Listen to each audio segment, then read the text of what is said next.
naghisgot tag Pilgrims of Hope, naghisgot sang atong ebanghelyo og dalan nga gihimo sa Ginoo nga banwagan sa kahayag sa manluluwas.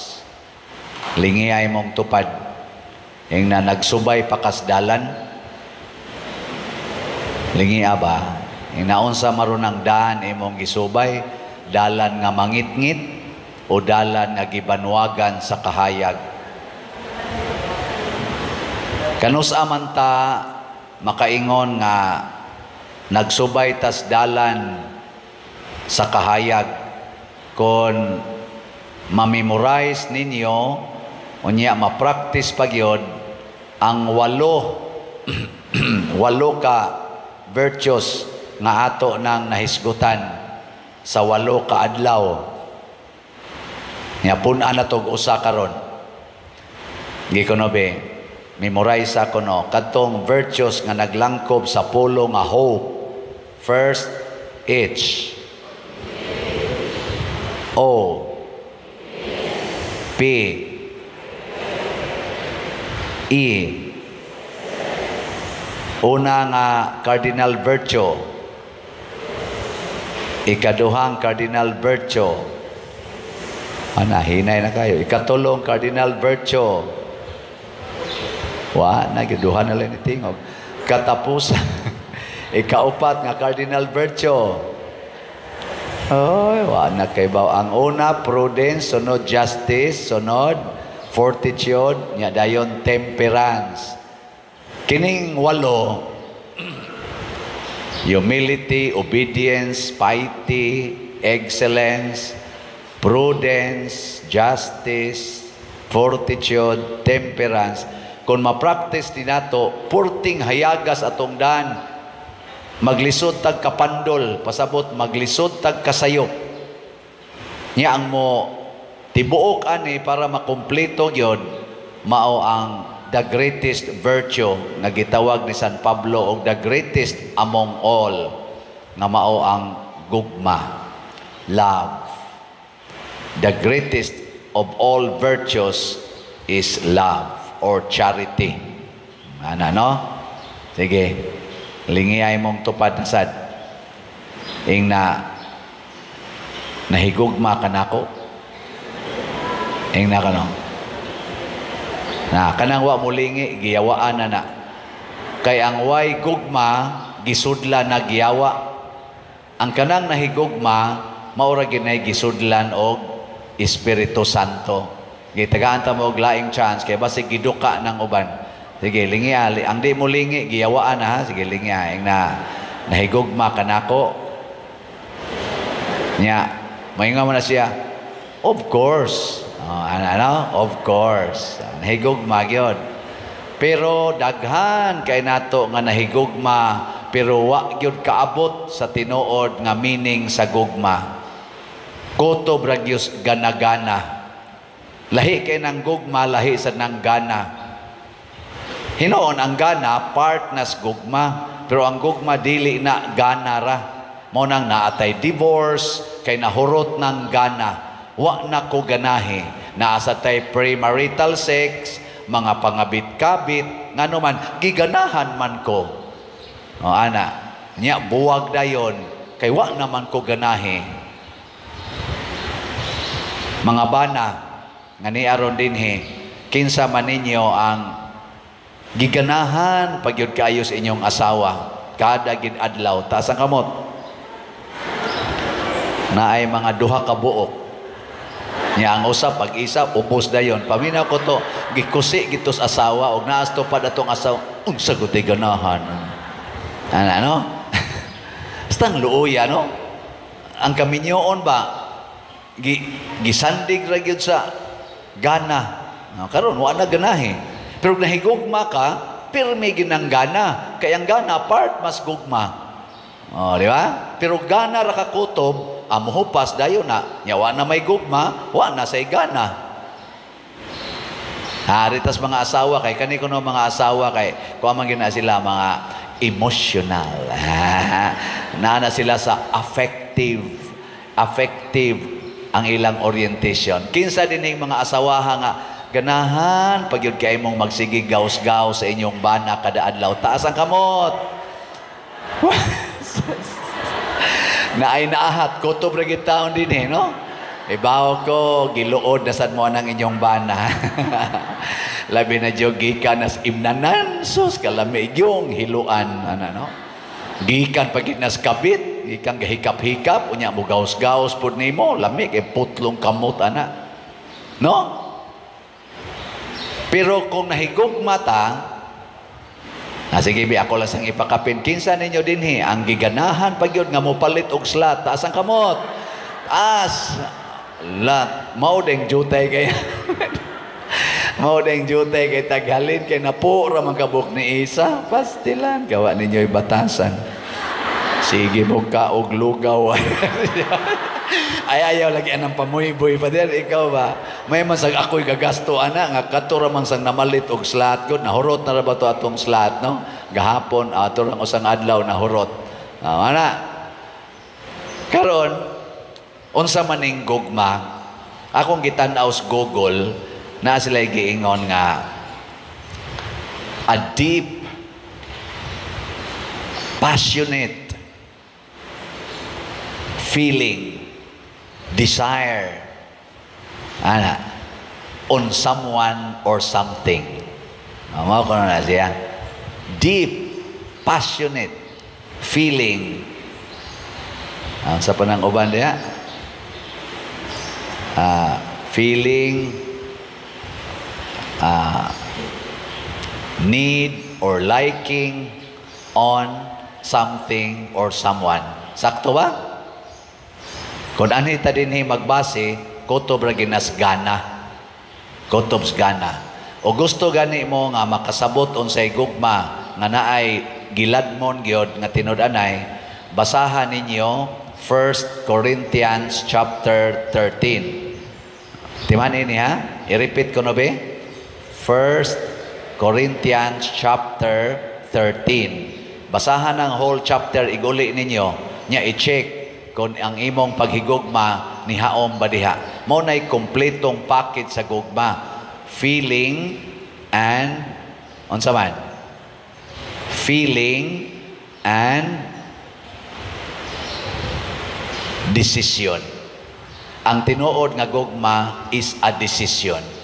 For God so loved the world that He gave us His only Son. Desisyon na as Ginoo. Kay nahigugma man siya nato, doon natay desisyon nga himuon. Dili lang emosyon. Kada bang mukilig ka ba? Nya maano din kas imong emosyon. Mo na ang mga manag-uyab kay kilig-kilig raman, ala pasiksi-siksi, patsoy-choy, nya hikap-hikap dayon, angkas-angkas des motor, hunong din ang mga kasagingan, kanang na mahagunuyan. Ana, iguli ana, luya nag mga naong. Wana, humanang gana. Maghuwat na sad sila pila ka adlaw para ganahan na sad, ala kita na sad. Maura gid na. Pero ang desisyon nga loving decision has a different kuan gyud expression. Lahi siyag buhat kay ang desisyon usa man kabuhat, lahi ang buhat sa gugma kaysa atong naandan. Og mao na ni ron ang elemento sa gugma. Mo nang niingon si Kristo, niingon si San Pablo, there are three great things: faith, hope, and love. But the greatest of them is love. Ngano man, in heaven ang nagpabilin ang gugma. Ang faith mawa na dito sa langit.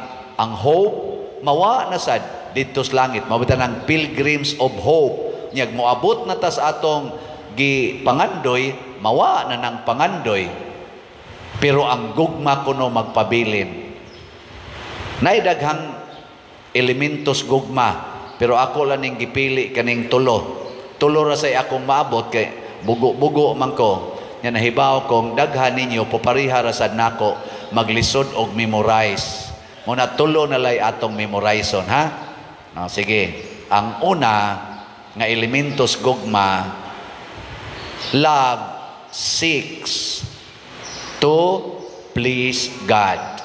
Ang gugma ug ang nahigugma mo desisyon gina nga lipayo nako ang Ginoo. Unsa may makalipay sa Ginoo? Ang ato yung pagdaig o pag-uyon sa iyang kabubuton. Sige, lingiyay mong tupad. Ing nakanang naong nimo, nakalipay na sa Ginoo? Ing nakanarong naong nimo ba? Nakalipay na? Kanang imong gisulob karon, nakalipay na sa Ginoo? O ikaw ra gyud naglipay-lipay ana? Ikaw ra gyud nalipay ba? Kanang imong relasyon karon, kanang inyong pagpuyo-puyo, kanang inyong pagkabit-kabit, o kanang inyong pag-uyab-uyab, kanang inyong pagkaminyo, kining akong pagkapari in relasyon ngadto sa madre o sa parishioners, nakalipay ni Ginoo? Ang imong pagkapolitisyan, pagka-presidente, hangtod, elected barangay officials, nakalipay pa nas Ginoo ang imong pagkuputan ang imong posisyon karon? Ano ba? Ang tanan atong buhaton, kinahanglan makalipay sa Ginoo? Kining atong mga slots dinhi, nakalipay pa ni Ginoo? Kusga? Be honest.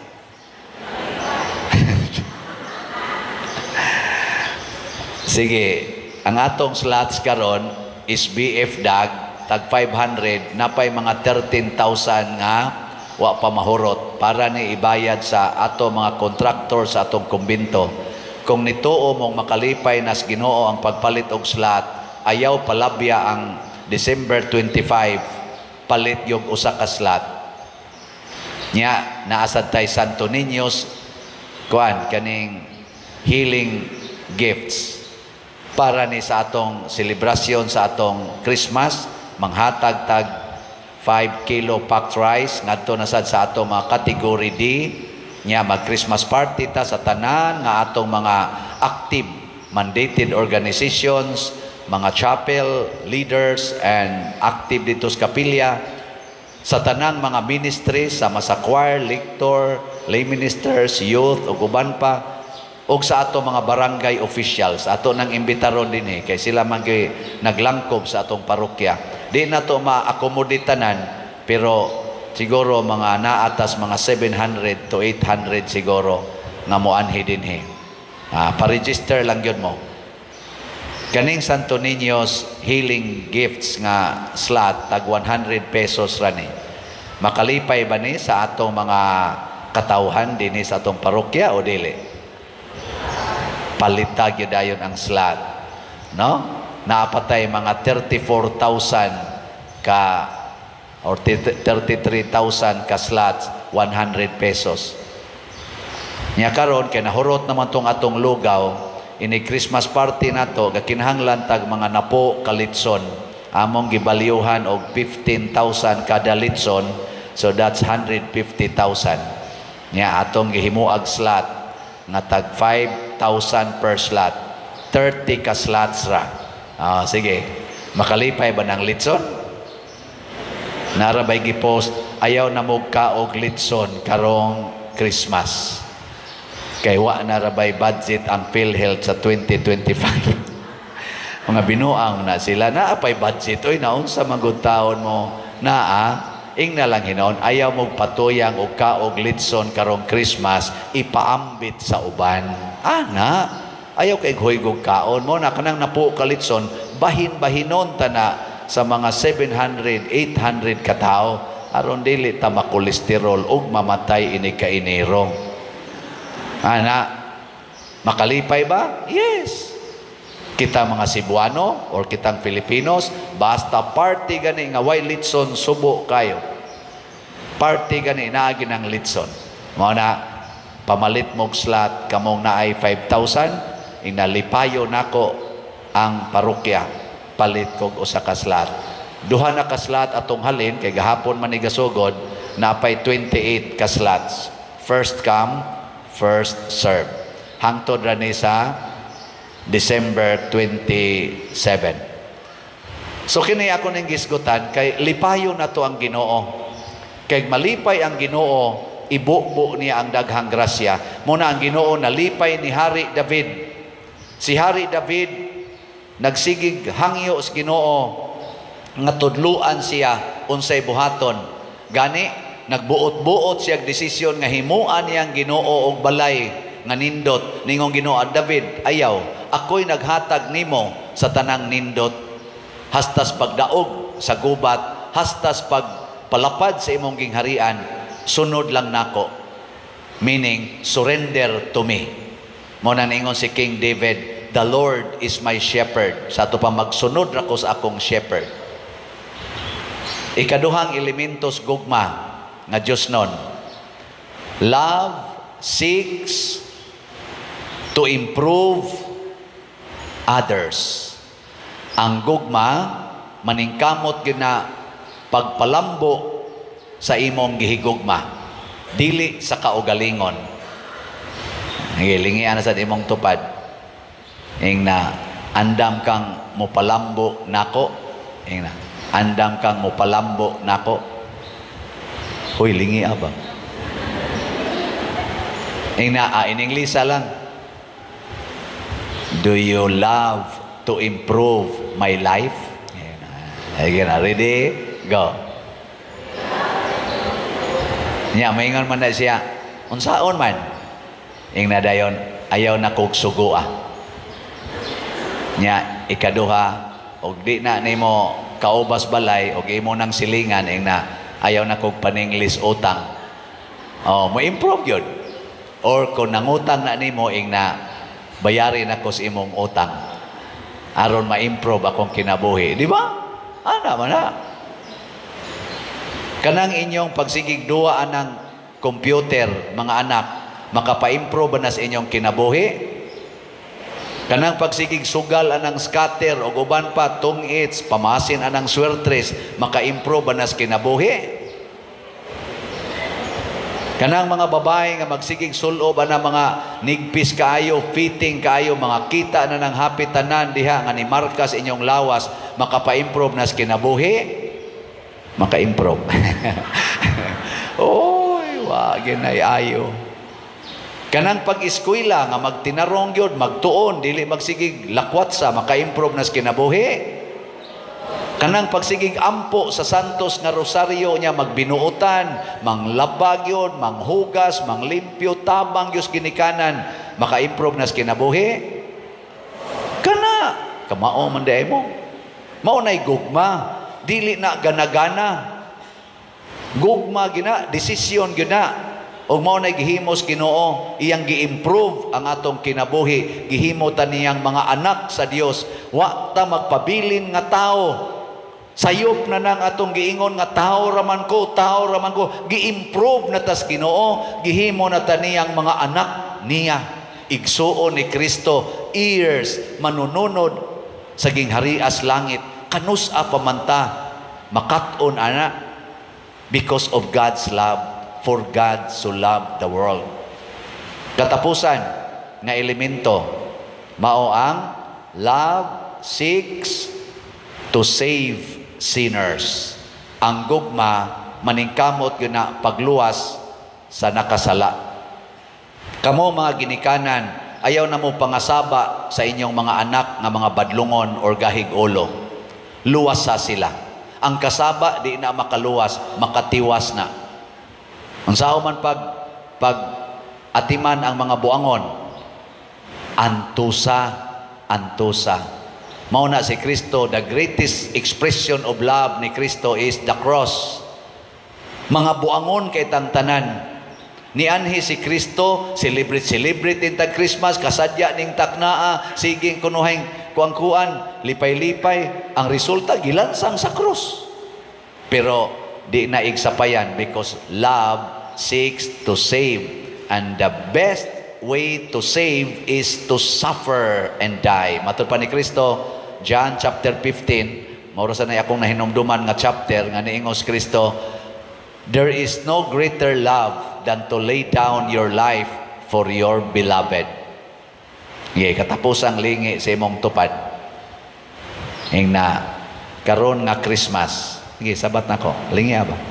Ing na karon nga Christmas. Saad nako nimo. Magpakamatay nako para nimo. Inga. Na magpakamatay nako para nimo. Ana, kanang wa mo lingi, maunay mo patay nimo. Sige na, manindog na ta mga patyonon.